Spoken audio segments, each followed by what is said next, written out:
A longtime running back coach who got in way over his head with the 2024 Chicago Bears might be the solution that the Seahawks seek.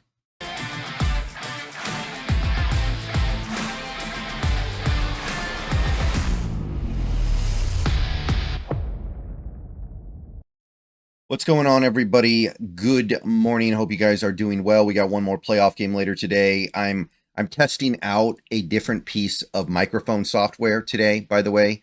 I switched from Blue to the Logitech G Hub, so it should sound a little different. If you guys could let me know if you think it sounds bad or something, or if I should switch back, let me know. Just experimenting, seeing if maybe I can get a little bit of an improvement with the G Hub. So let me know down below how you guys feel about it. Or maybe you can't tell a difference at all. If so, that's fine too. But yeah, we got more offensive coordinator stuff to look at today. We're nowhere near done. The team is nowhere near done. We've only looked at a few guys, and of the guys who we could hire, quite a few of them are still alive in the postseason. So you're not going to announce a hire with a guy who's still coaching in the playoffs. So we're not done. It's probably going to be a few weeks until we're done. It could be a month until we're done. I don't know, but we got plenty more guys to look at. We're going to continue with this schedule of roughly 2 guys a day, and we're going to do that until we run out of guys or the hire has been made. So today I thought it would be a good idea to do the 2 guys that we haven't discussed at length yet, who the Seahawks have actually interviewed with. And they've interviewed with 3 guys. We already did Kubiak, so now we got to do the other 2. We're going to lead off with the guy who is probably, admittedly, of the 3, the least interesting, but we still got to talk about him. We still got to figure out what the team might see in him. We still got to figure out what might be appealing here, because clearly the team likes him enough to at least have him in for a look. So we're talking about Thomas Brown. Thomas Brown, one of the younger options, 38 years old right now.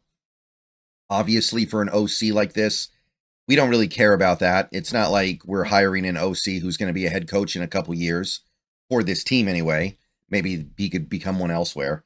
But yeah, Thomas Brown, 38 years old, overwhelmed in way over his head in 2024. There's nothing really else to say other than that. He was on an interesting track. He was on a decent track. It looked like he was going to be one of the up-and-comers in this league, and then 2024 happened, and he was just completely out of sorts all season. And 2023 wasn't good either. Let's just be real there. That was a little bit more of maybe a little bit of a wake-up call. But one thing I want to stress here, this guy has called plays before. There are going to be other issues here. If there weren't other issues, he'd be up for a head coaching job from somebody right now. But this guy knows how to call plays.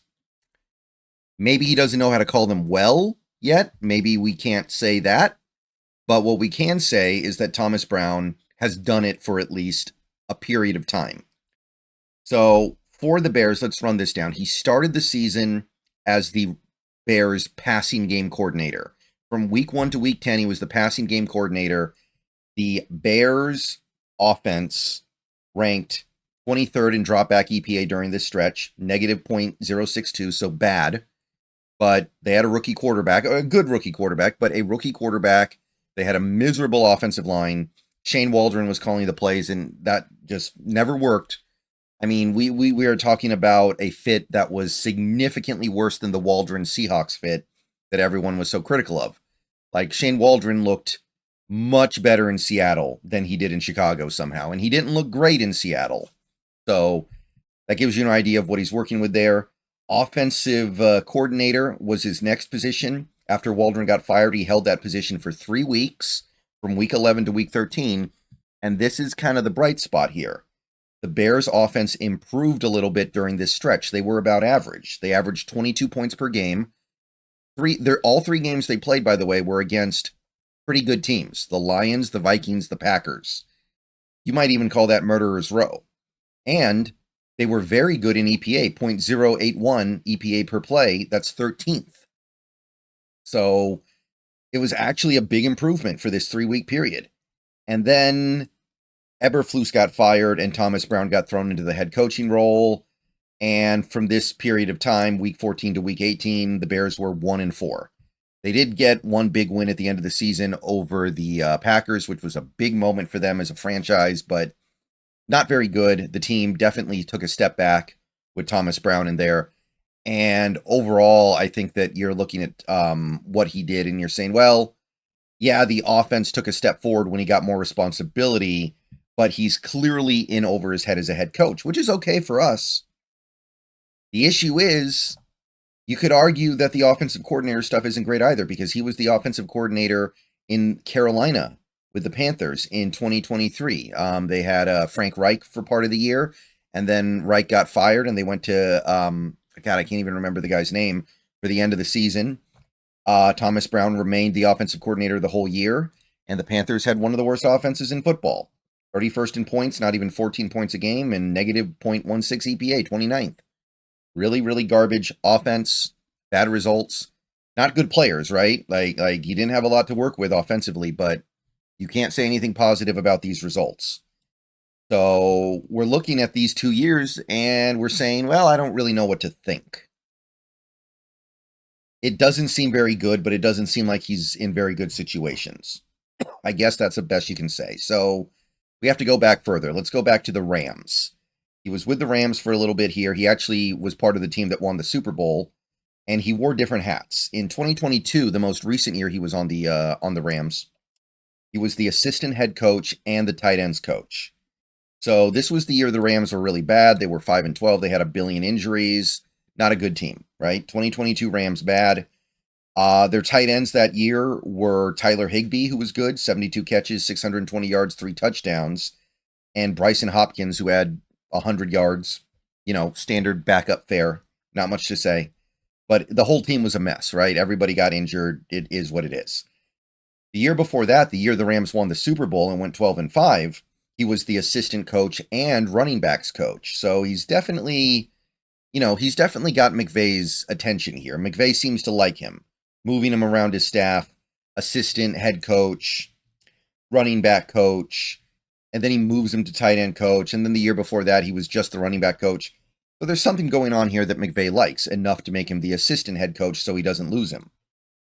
But anyway, running back coach, the Rams went 12-5 and won the Super Bowl this year. But as a running back coach, you had Sony Michel, who had a decent season, gave you about 970 yards from scrimmage and 5 touchdowns.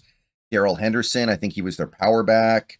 He gave you, 850 yards from scrimmage and 8 touchdowns. Pretty good.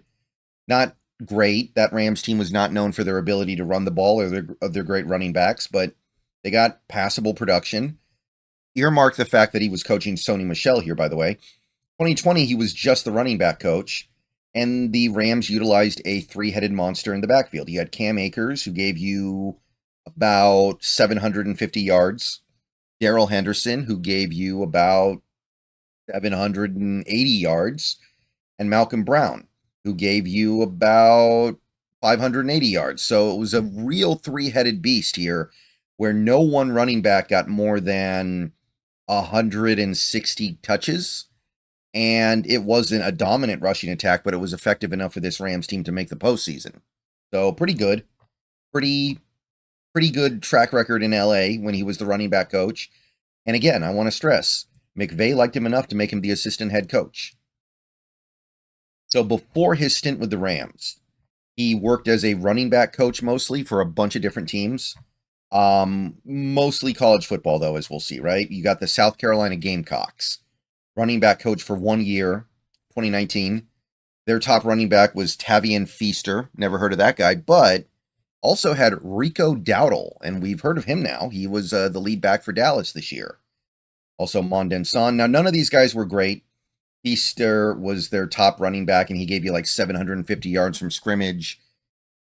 Dowdle gave you, 650 or so, and Denson gave you 250 maybe total.